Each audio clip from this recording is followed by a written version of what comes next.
लड़ाई लड़ेंगे भैया, कोर्ट में भी लड़ेंगे, वहां भी लड़ेंगे, सब जगह.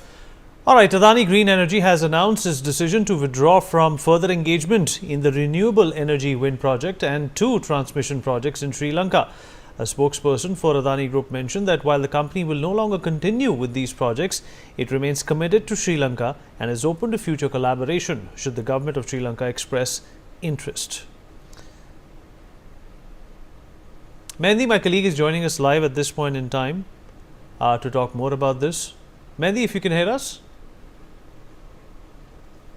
Mehndi, if you're there with us. Mehndi, please turn on your camera.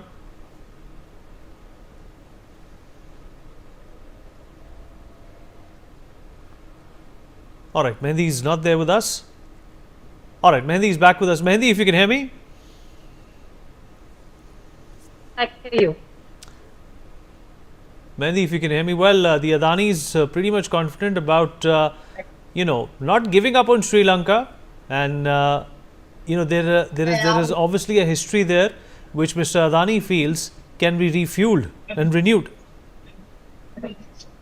Well, indeed, Vineet, India's Adani Green Energy has said that it will withdraw from two proposed wind power projects in Sri Lanka, according to the letter sent by the company to a Sri Lankan government agency. But now the Sri Lankan government has said that last month it has, started talks with the Adani Group to lower the cost of the power from the projects, estimated to, the cost of a total of $1 billion. And not only this, Vineet, the company also wrote in the letter of which a copy has been sent to the officials as well, that it was learned that another cabinet appointed negotiations committee and also the project committee would be constituted to renegotiate the project proposal. Now, the latest that we are tracking right now is that the Sri Lanka's Board of Investment has declined to comment while the Power Ministry Secretary could not be reached immediately. But now Adani did not respond immediately to a request for the comment right now. But Sri Lanka started reviewing the Adani Group's local projects as well. And after US authorities in November has accused its billionaire founder